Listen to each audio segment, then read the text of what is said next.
Bhunjiya bhogan rudirapradigdan Nachaitat vidmah kataranno gariyaha Yadvajayena yadivano jayejuhu Yane vahatvana jijivishamaha Te astita pramukhe dhartarashtraha Karanya dosho pahatasvabhavaha Pritchami tvam dharma samudachetaha Yat shreyasyan nishchitam bruhitam me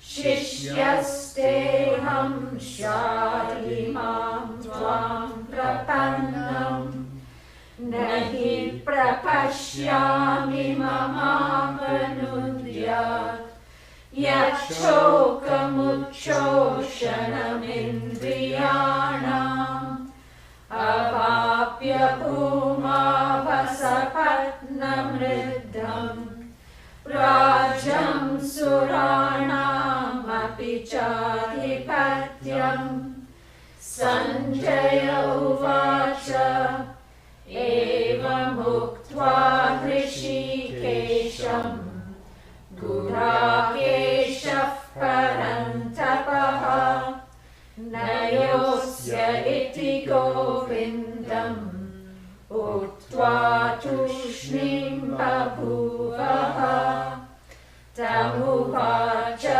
hrishikeshah Prasanniva bharata Senayorubayor madhye Vishridantamidam vachaha Shri Bhagavanuvacha Ashocyanandashochastvam Prajnavadamscha bhashase Gatasunagatasumscha Nanushocanti panditaha Natvevaham jatunasam Natvam neme janadhipaha Nachaiva nabhavishyamaha Sarve vayamatah param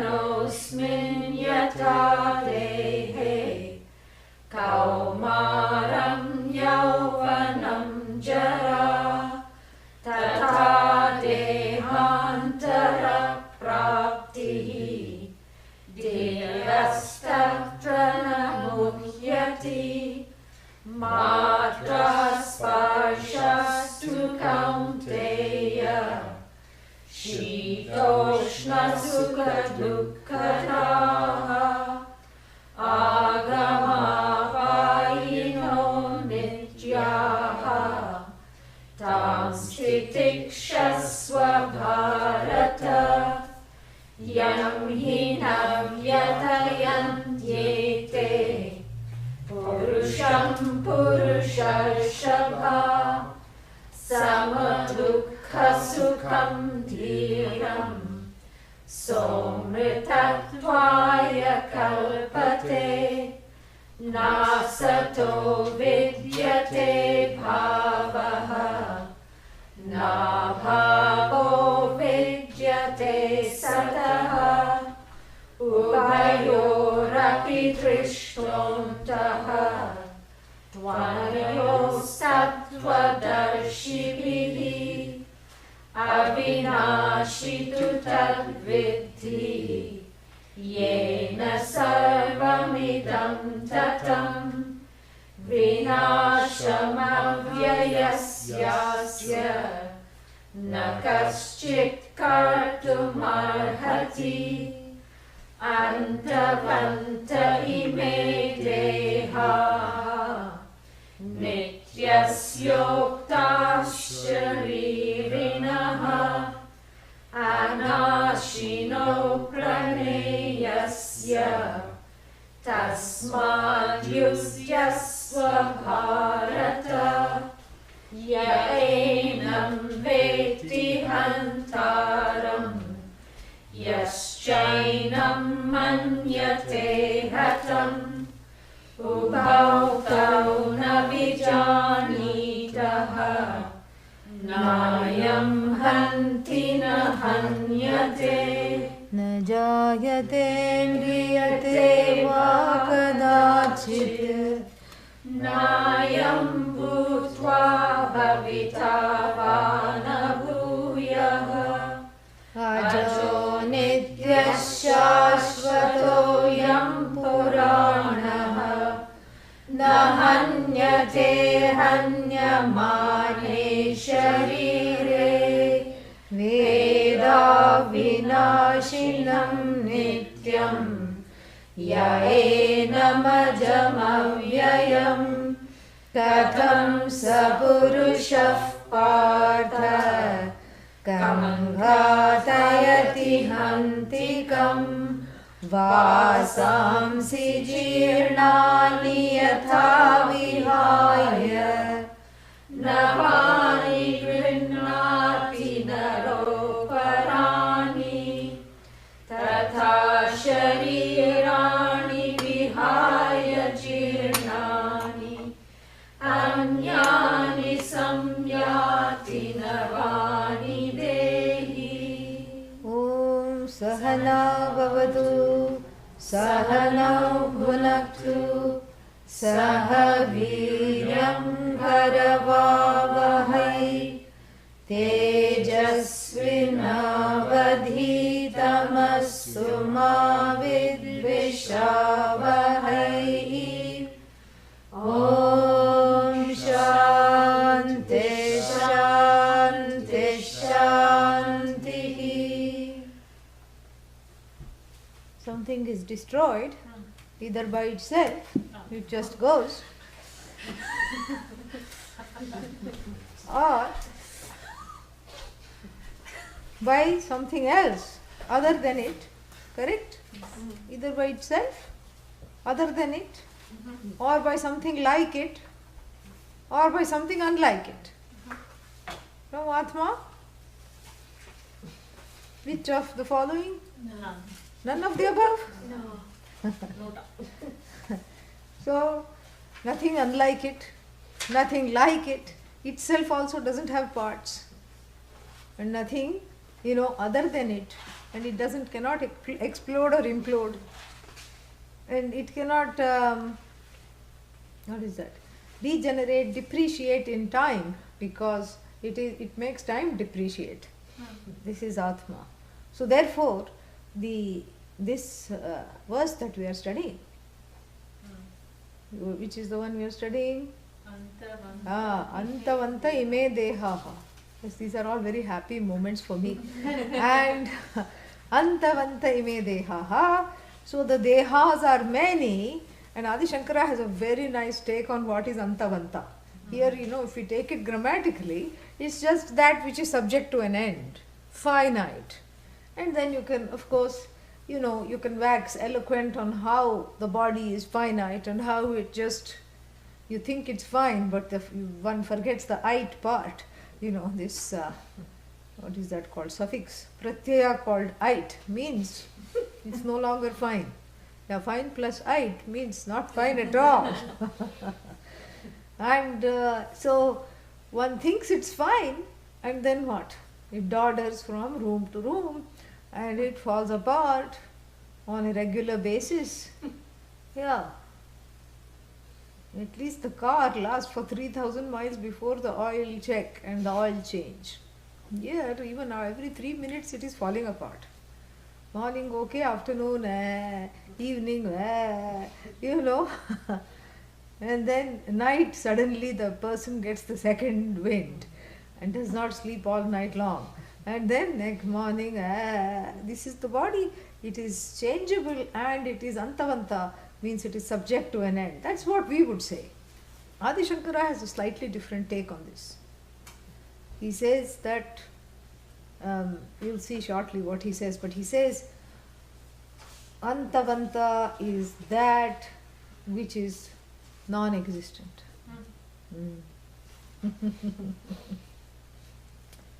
Oh, correct. I pinch myself and it's not non-existent. It is there. And the more I'm pinching, the more, I'm saying, oh. It is not non-existent. How can this body, all of it, my whole life I have, been putting lotion and potion on it and, entertaining every single notion about it as though it is real. And he says this body is like Mriga Trishna. What is Mriga Trishna? Yeah. Yeah, but we can't go literally. Mriga is deer. Trishna is longing. It's not the longing of the deer. It's a deer longing for water when one is that which is dearly longed for in the desert. What is that? Water. And you start seeing that water. Yatra kutra sarvatra. Here, there, everywhere. Yatra tatra sarvatra. You start seeing the water. It is called Mriga Trishna. So where do you see the water? On a sand dune you see the water. Because that's where the projection is, where the Adhisthana is, that's where the projection takes place. And then it is gone. So these bodies are like that. Not like the sand dune, like the water projected in the sand. In little sand hillocks called sand dunes, you see a nice little oasis. So the body is as non-existent as your dream body. In the dream there is a body. Whose body? Your own body. You have a dream. I'm studying the Gita. Where? In the dream. What are you doing in the dream? You're sitting, and you're paying attention to the teacher. In the dream that's not a problem. And you are listening. Other people are also enjoying the class. And then alarm rings. What happened to this body that was taking itself seriously as a Shishya? Gone, Shishya, gone, And then you wake up to another quote-unquote reality called the waking state. No, but see, you can say that very easily. The dream body is different from this waking body. The waking body is, is the same one that is even upholding the dream. Well, we beg to differ because the body doesn't uphold the dream. The body is just lying on the cot.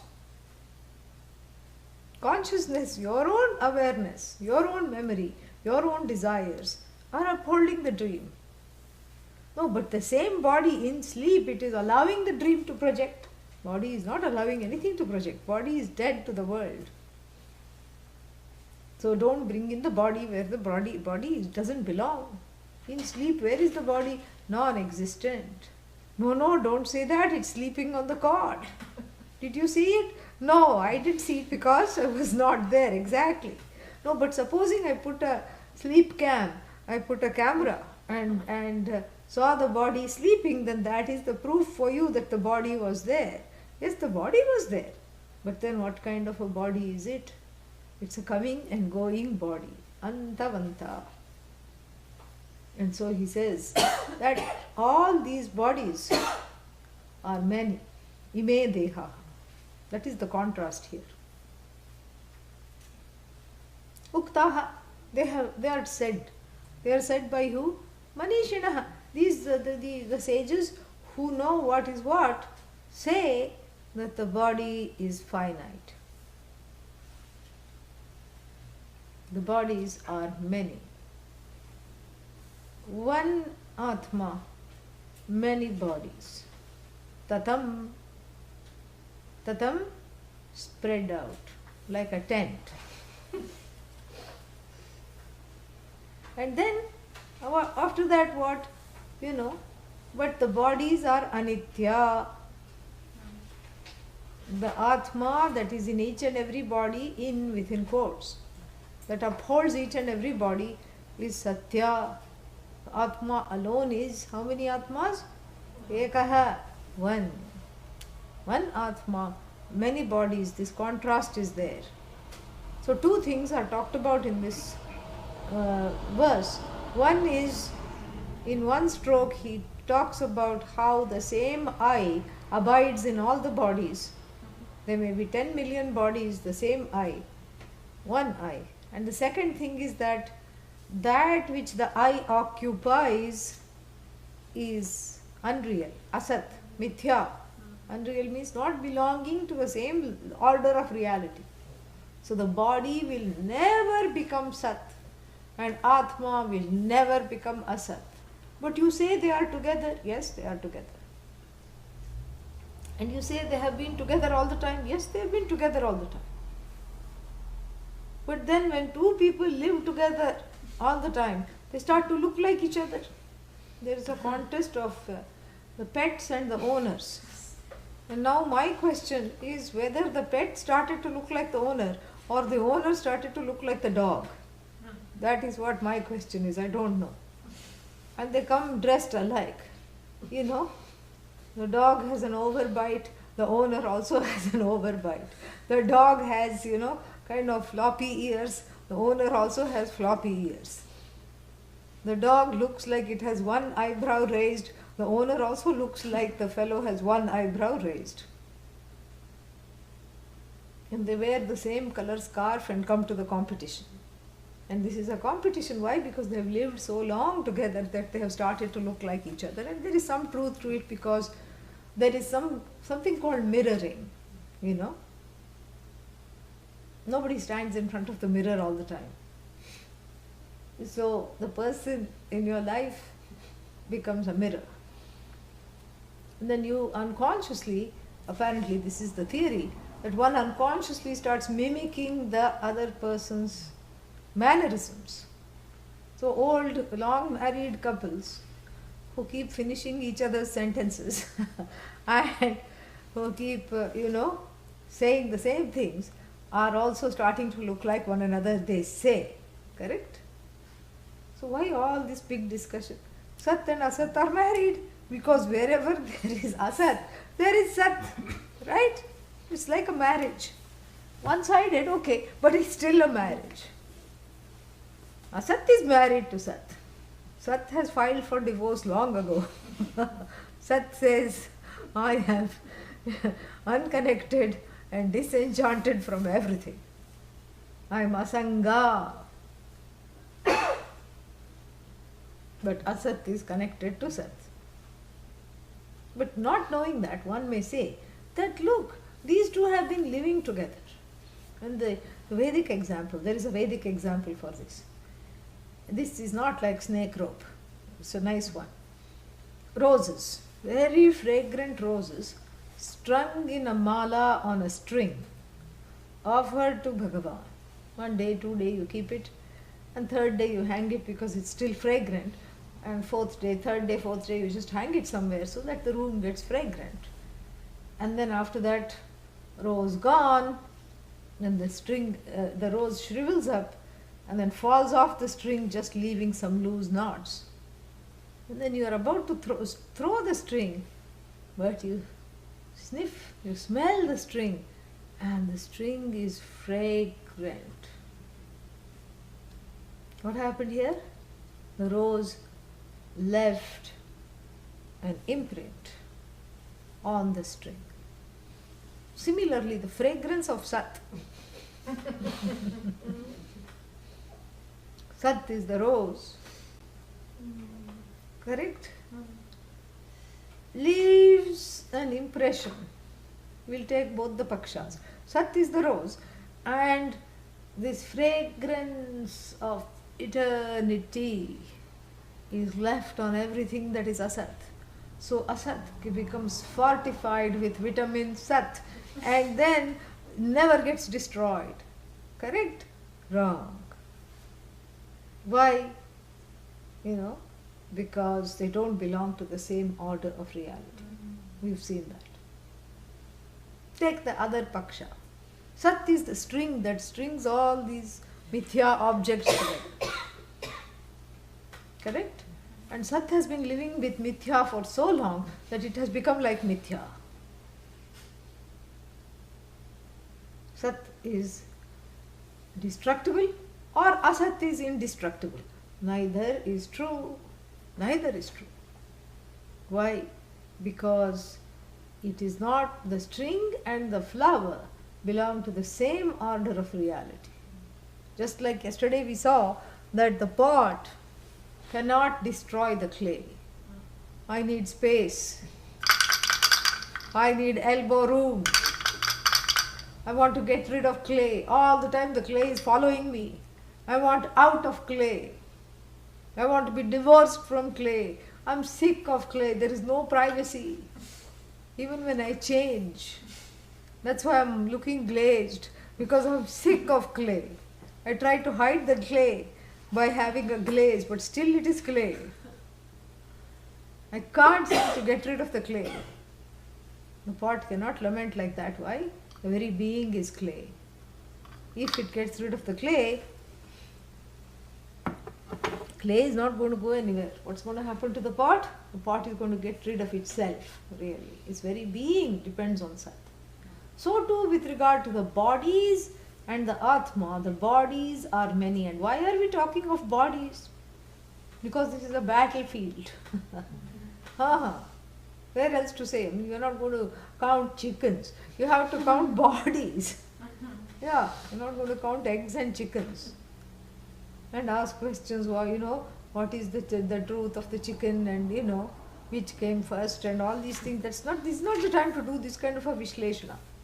The analysis is all about bodies, because Bhagavan Krishna is bringing home the fact that here what we see on the battlefield, you step back, he says. First, what do you see? What did Arjuna see on the battlefield? Uncle, father, me, my own people, grandfather, cousin, nephew. Cousin twice removed means standing far away, and in the third row. So these are all the people he saw.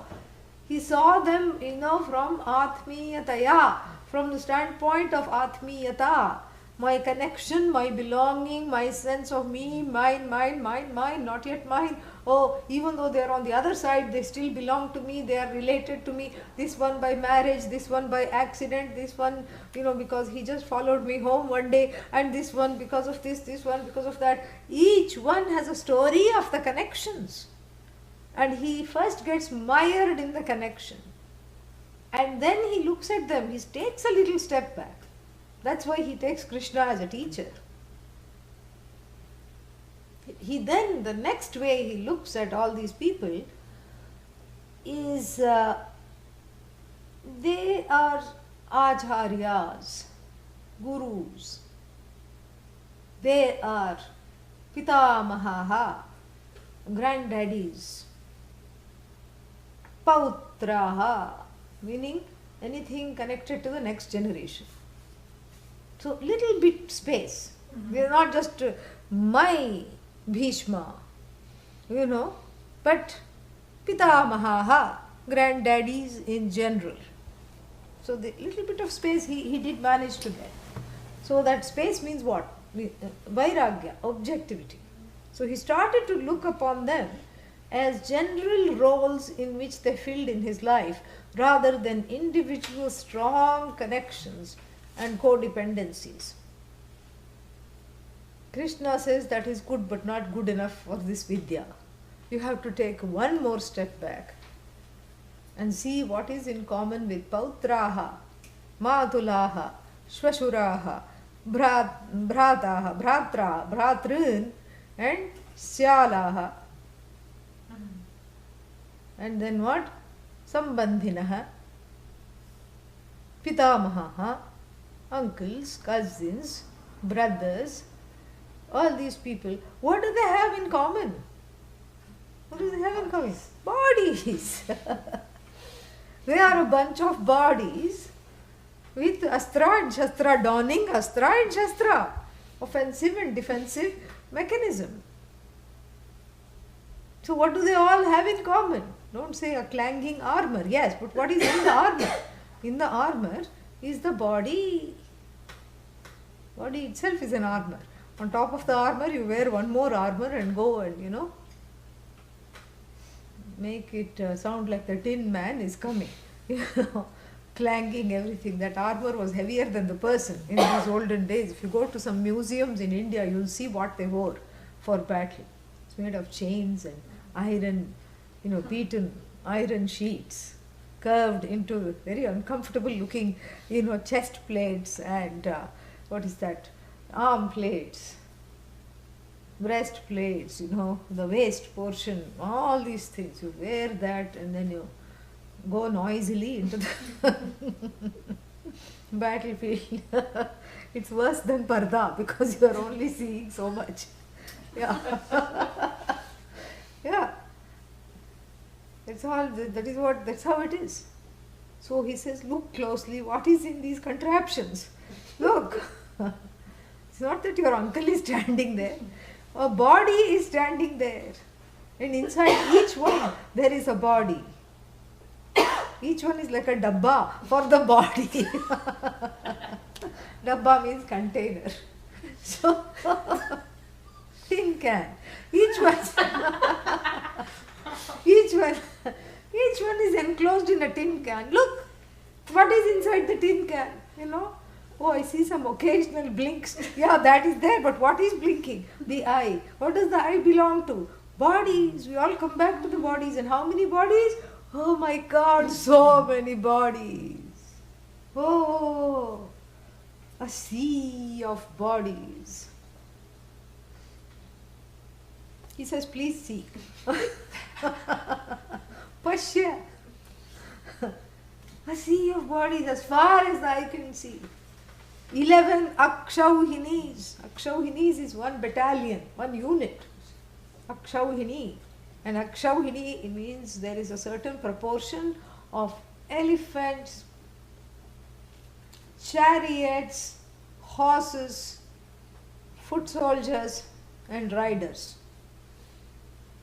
That is, at this many, 18,000 elephants, and then in proportion the chariot to elephant ratio is double, and the horse to elephant ratio is triple, and the foot soldier to elephant ratio is quadruple, like this. All of them together make one battalion. 18,000 elephant means 5 times that, including the riders. So 5 times that number of people is one unit, one battalion, one akshauhini.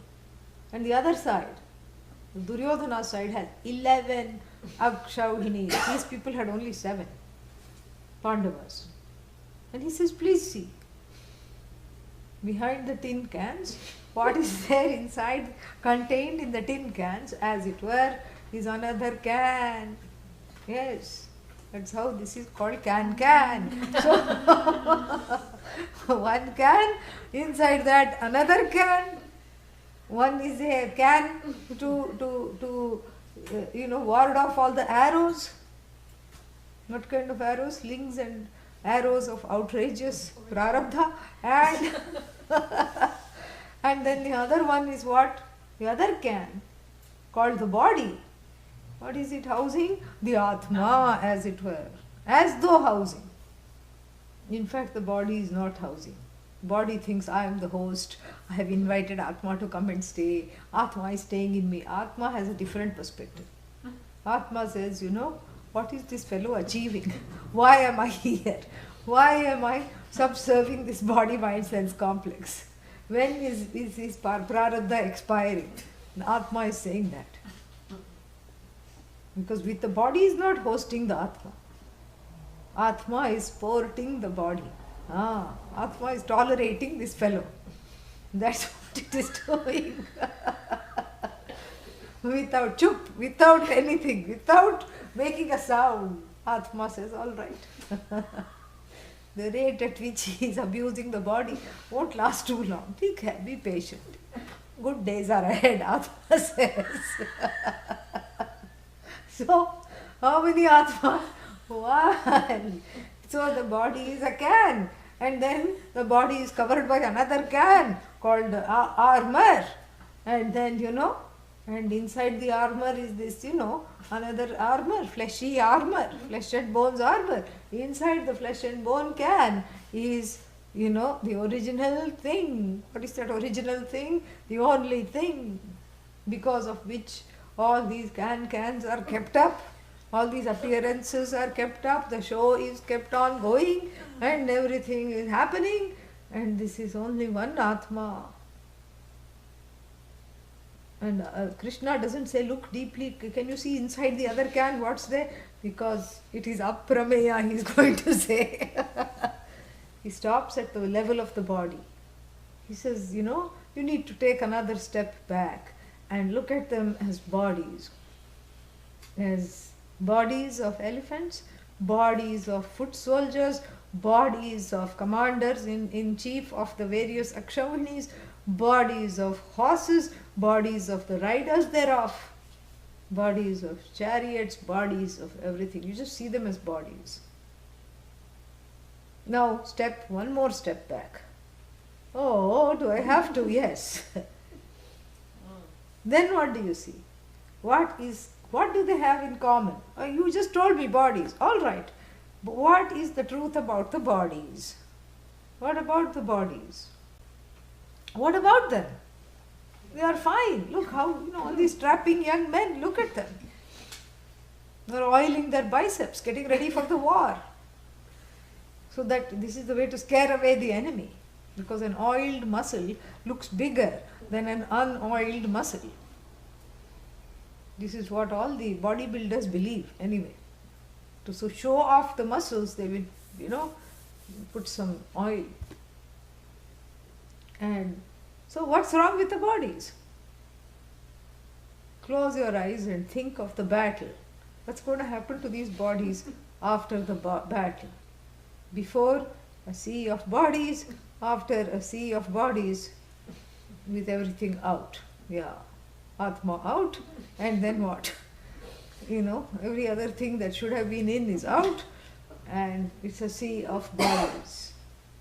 That is what you see. And yeah, that is true. These bodies are here today, gone today.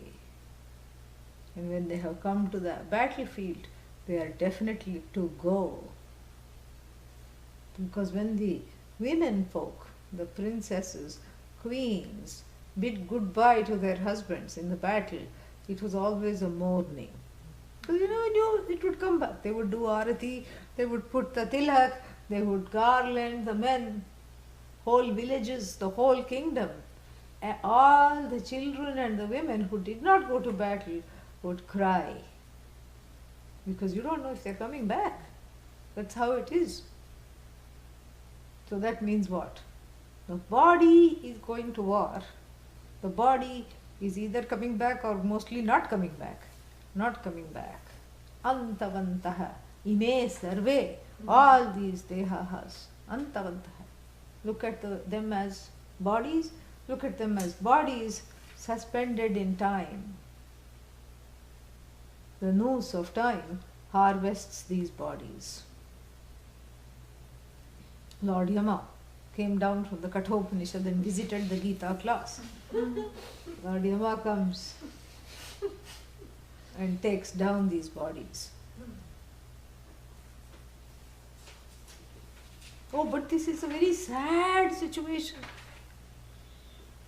The bodies are gone, but the I is not gone. How? The I is one. How can one I? Why does one I need so many bodies? I doesn't need anything. The I, as it were, morphs into many without really undergoing any change. The I is intact in one body, in 1,000 bodies, in 100,000 bodies, in 1,000,000 bodies. The I is one. How? Like even one gold, 1,000,000 ornaments. Those who know the gold do not grieve when one ornament dies. Because where does it go? Back to gold. And then they do not rejoice when one more ornament comes out of the mold.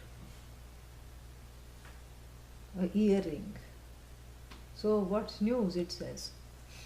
What do you hear? What's there? I'm so cute. I'm so different from all the other things here in the showcase. I'm the best. I'm the newest. I'm a glinting earring. I have all kinds of things on me. I have bells and whistles, and I'm just this wonderful earring. The earring is feeling very happy. Gold is not, from the standpoint of gold, there is no elation at the birth of a nose ring, earring, any ring. And there is no dejection when an ornament goes back to gold. So to the body, there is no coming and going of the Atma. The body is just an armor for the Atma. A clanging armor, a noisy armor. Yes. As one ages, so many things start to make noise. Yeah. You come down the stairs and then you wonder if it's a skeleton. Click, clack, clink, clank. All these noises. Creak, creak. You think it's the stairs. Not the stairs. That's an adhyasa right there. It's the knees. And it's the hips. It's all the joints. They are threatening to come unjoined. That's why it's called joint. Viyogaha sanyogantaha. Sanyogaha, the other way around. Sanyogaha viyogantaha. Somebody said. Viyogantaha means everything is joined together, stapled together until it falls apart. That is what it is. So all union is until the staples come out. That's all. Staple here is just Bhagavan's, lifespan, intentionality of how long everything has to be kept going. That's why everyone says, I'm coming unhinged. This is this is what is meant at various levels. Antavanta ime dehaha. Whereas sharirinaha, what is inside this tin can, going by the name of the body, is what? Nitya, Satya. And by being in the tin can, Satya doesn't rest. Body rests. And then it rests. And it rests in peace. And nobody disturbs the resting. Rests away. Yeah. Atma doesn't rest. No. Atma is like gold, not subject to rust, not subject to end, not subject to beginning. Nitya, that is Nitya. That it is the truth of all bodies, but it does not rust, it does not disintegrate, it does not come unhinged. You don't have to go anywhere to get the screws tightened, with regard to the body or the mind. Nowhere you have to go. Atma has come unhinged, not a possibility. And so nityasya shariranaha, vinashaha, anashaha, aprameyasya nityasya sharirinaha, avyayasya na kaschit kartum arhati. And so this further, there are certain words we have to look at. So anashinaha aprameyasya tasmat yudhyasva. So this is what he says, anashinaha. He had already said nitya. Nitya means what? Forever, eternal. That which is forever. And anashinaha means what? Non-destroyed. So if you say nitya, why say anashinaha? Punarupati dosha. A fallacy of redundancy. Na iti uchyate. Not really. Why? Because our understanding of nitya and nasha are both flawed. Have undergone vinasha. Both. The understanding of nitya is flawed when the person says, I have waited for you for an eternity. Eternity means 20 minutes. Yeah. And then the concept of Nitya is flawed because we always think of Nitya as time bound. And then the concept of indestructible is also time bound. Concept of what is destroyed is also time bound. Lifetime warranty. You buy this toaster. Lifetime warranty. And then what? So many caveats. So really speaking, that Nitya of the toaster is it's toast really, because it's not going to last. It's a superficial Nitya. So even destruction is relative. Somebody says, I got burglarized, I'm destroyed, I'm devastated.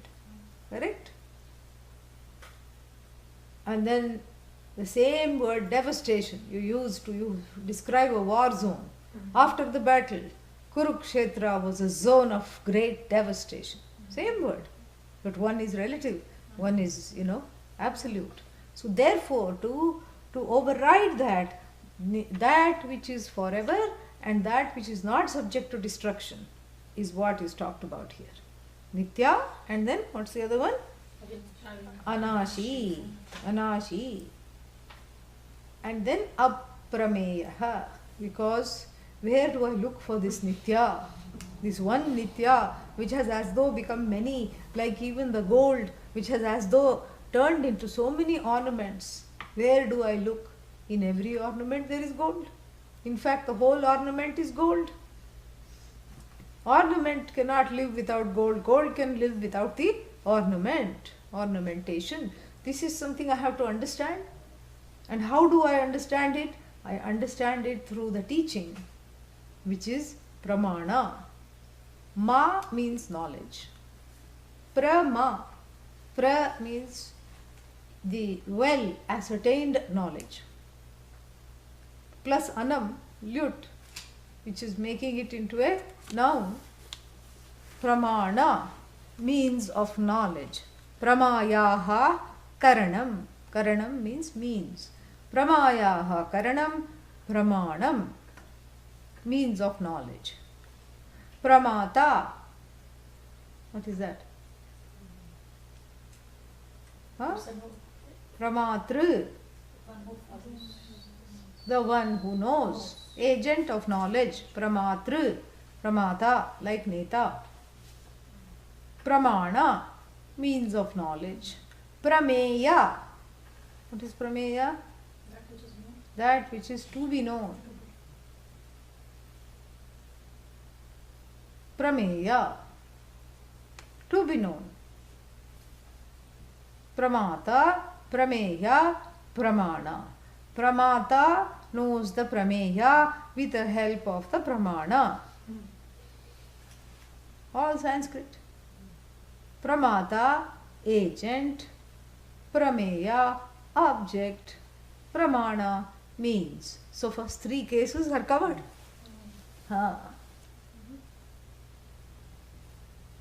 Pramata, prameya, pramana. Subject, object, instrument. That's all. Of knowing. Subject of knowing, that's awkward to say, knower. Agent of knowing. Object of knowing, that which is to be known. And then what else? The means of knowing. These are the three things without which knowledge cannot take place, correct?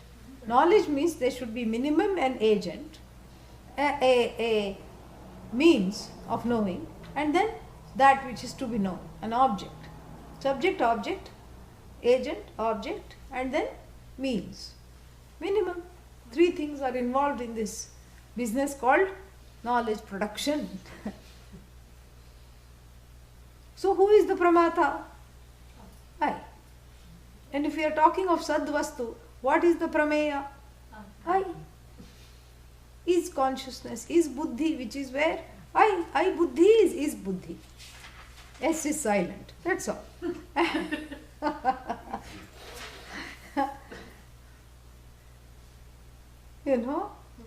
Then the object. What is the means of knowing? But before Shruti comes in, means of knowing are limited. You cannot see I. Even if you tear open the Atma, you cannot see the body, you cannot see I. It is self-evident, but it is self-evident enough to make mistakes upon it. That it is self-evident, that argument falls apart because it's self-evident to be a sitting duck of all kinds of transference, projections of all kinds.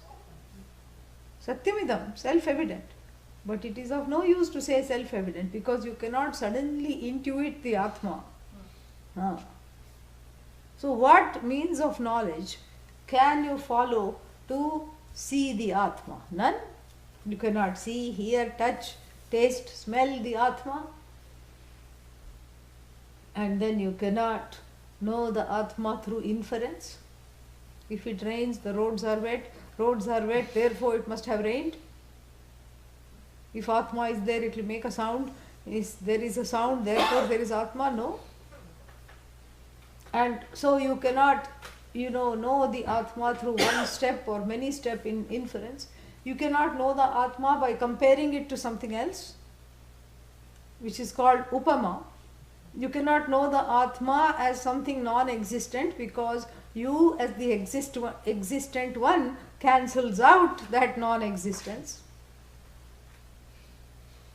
But yet Atma is to be known. Atma va are drashtavyaha. Maitreyi is told by Yagyavalkya when she approaches him for knowledge.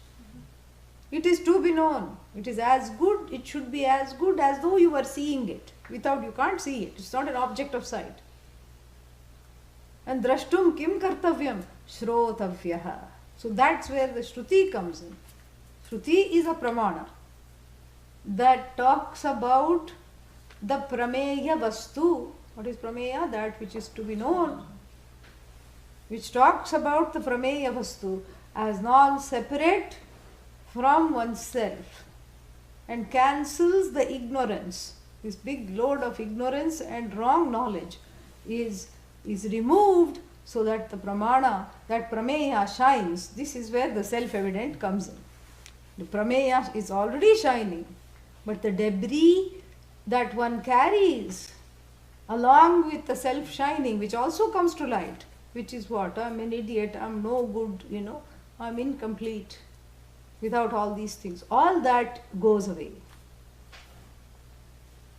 But without the Shruti, it is aprameya. Aprameya means it is not objectified. Even with the Shruti, it is not objectified. It is known as the truth of the subject. The content of the subject, the content of the knower is Atma. The content of the known, Atma. The content of the means of knowledge, Atma.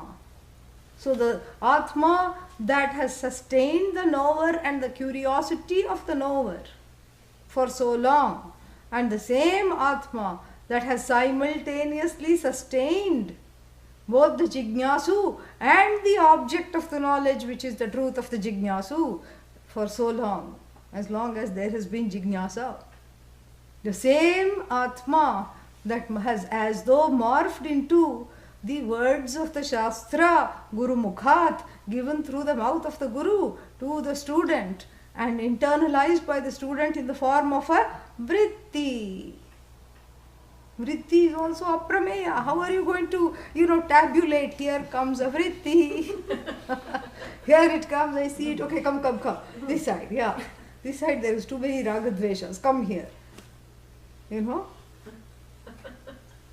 Can you objectify the vritti? Only after it has gone. You say, oh, there it was. But while it is doing its job, you don't see it. It is inscrutable. Even though vritti is the object of consciousness, no doubt. But it is what kind of vritti it is? Akhandakara vritti, where the subject-object is just completely, is freed of the tag of being the subject, freed of the tag of being the object. It takes the shape of the content of this consciousness, the content of the knower, and communicates this, and the knower understands because the knower happens to be that very thing, the self-shining Atma that one is learning about. That's how this works. It's fantastic. And so therefore what? Aprameyasya nityasya sharirinaha. How can this thing that has sustained everything, that sustains the knower, this oceanic consciousness, which is just free of the waves of doubt and despair, the waves of mumuksha and jignasa, the waves of subject-object, the waves of means of knowledge, sight, sound, hearing, taste, shruti, all these things. How can that which sustains everything, but it doesn't need those waves for being this identified as a mighty ocean. It doesn't need it to buttress its might. This oceanic consciousness, in this oceanic consciousness, pramata, prameya, pramana are just as though waves that come and go. They rise, questions arise along with them, they subside, no more questions. And the ocean in sustaining the pramata, a big wave, does not undergo any change. The ocean in throwing a big surf of pramana at the pramata does not undergo any change. The ocean also sustains the prameya vastu, which is oneself alone. The ocean alone sustains it. All these waves are just water rising out of the ocean, sustained as though by the ocean, and then resolving in the ocean without undergoing any change. The Atma is never an object. Never an object, even though there is a knower. It is known as the truth, as the content of the subject. Even though these three mechanisms, these three things, these three karakas are present even in Atma Vidya, not just in Vidya of flower. This is pot, this is flower. These three things are there. This is pot. Here is pot. Pramata, prameya, pramana. Correct? These three things are there. And the same three things one needs even in Atma Jnanam. But here we know the split is as though, because who is the pramata? I. Who is the pramana? I. Who is the prameya? I. Then what is Atma? Neither pramata, nor pramana, nor prameya, as though sustaining pramata, prameya, pramana. In other words, pramata, prameya, pramana, ime dehaha, dehavat, vatam iva, like these, like these bodies. And then what? Nityaha is that which morphs into pramata and prameya at will without being either. That nitya transcends prameya, pramata, pramana, all of it. So it's inscrutable. You cannot call it an object. It is not even the object, and you cannot call it the subject either. Subject is a status in relation to the object. You cannot even call it the witness. Witness is when there is something to witness. Otherwise what? You don't exist? No, I exist. Then how do you know? Because I am. I am here. So you cannot call it the subject. You cannot call it the object. You cannot even call it the knower. You can't, of course, call it the known. It simply is. It transcends the knower-known dyad, subject-object and means of knowledge triad. It transcends everything. It is nameless, formless. It is you. It is the truth of you which can project as the knower and take on the projection of the known without being either. This is what is the nature of the Atma, he says. Bhagavan Krishna says, this is very, what is that? This is Vedanta at its ultimate. Anashinaha. Anashi means what? Not subject to destruction. Aprameya, not an object, never an object, never a subject even, not subject to divisions. Tasmat yudhyasva bharata. From the line of Bharata, the star in the lineage of Bharata. Yudhyasva. Yudhyasva. Fight. Lot. Imperative. Imperative mood. Krishna is in no mood for an argument. That is what is the imperative mood. Where is the tasmat here? Tasmat means therefore. Where is the therefore? No therefore. But there is a therefore. And what is the therefore? This is something, when people read this part, they say that it is a karma shastra. That's why, do you remember the introduction? We spent so much time in the introduction. Yeah, say yes even if you don't remember. Yeah. So, and what did we say in the introduction? We said that moksha is not the Gita is not a karma shastra. It's a moksha shastra, it is a Jnana shastra. And why did we spend so much time talking about that? Because Adi Shankara talks about that, but also because these are the sentences which you will see recurring in various places, especially in chapter 2, and then it's very easy to come to the conclusion that Krishna is giving advice to Arjuna, get up and fight. Get up and fight.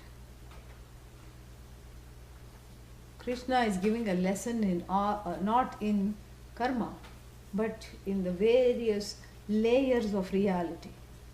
So the first order of reality where nothing can be destroyed, everything is just the body, and then the nitya, that which is nitya is not subject to destruction, it is you.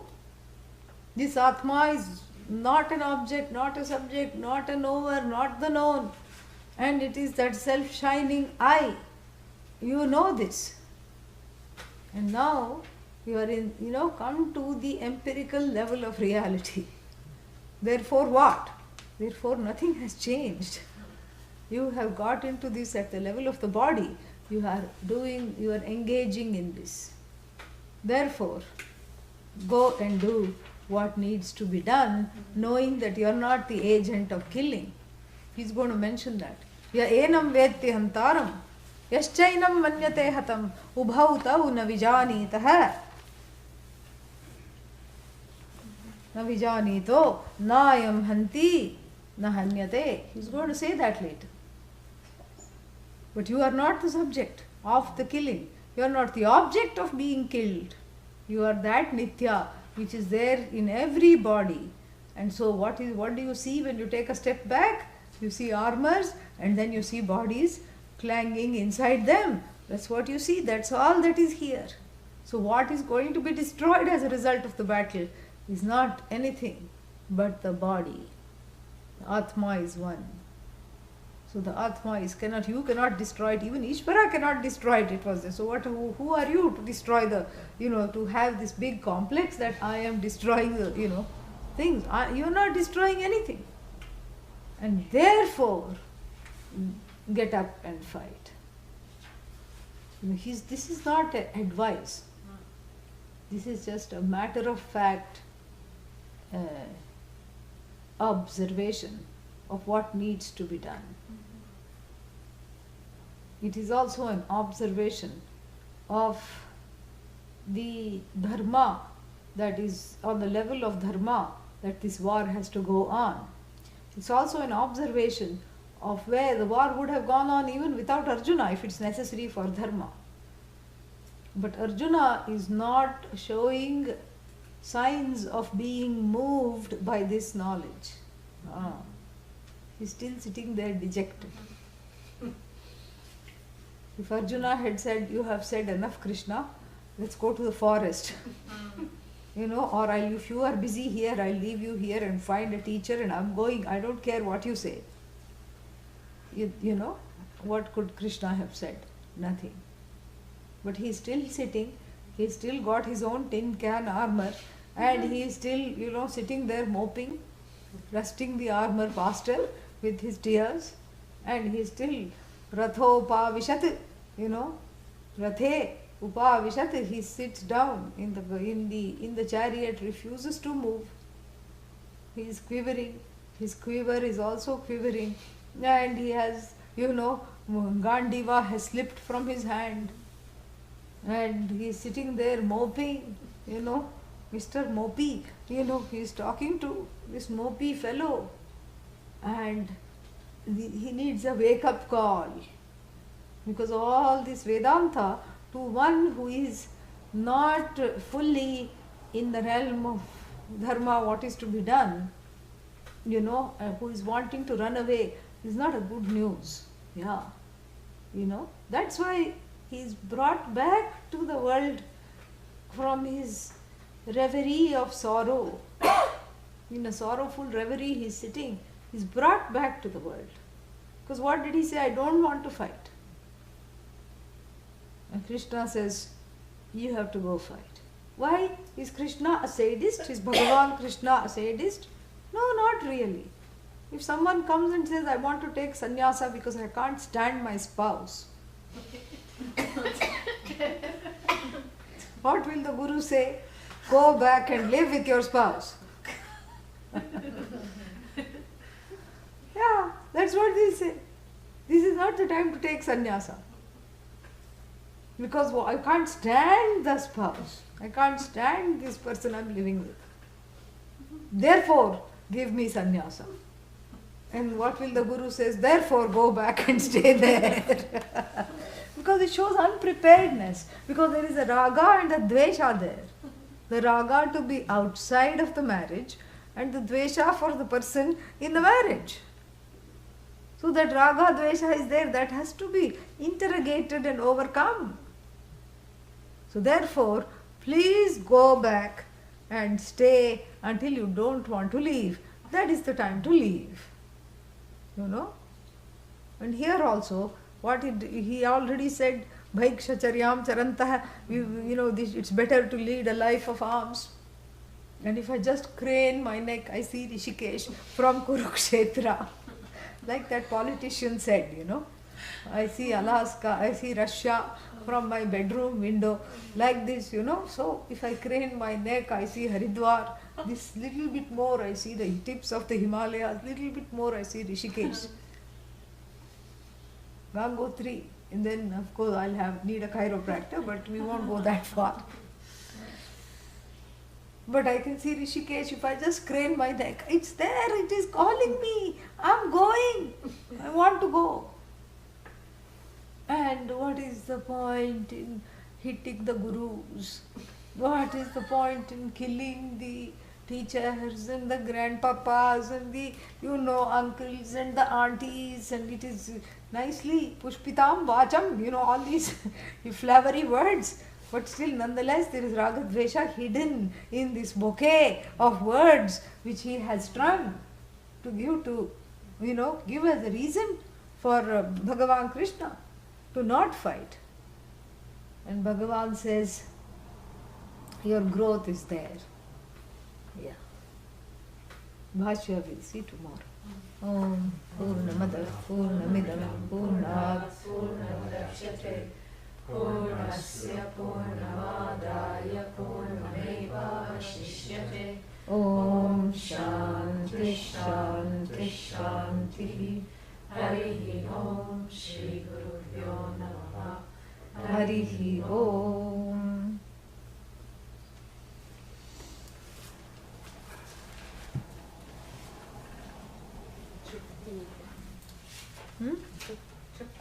Tripti. Yes.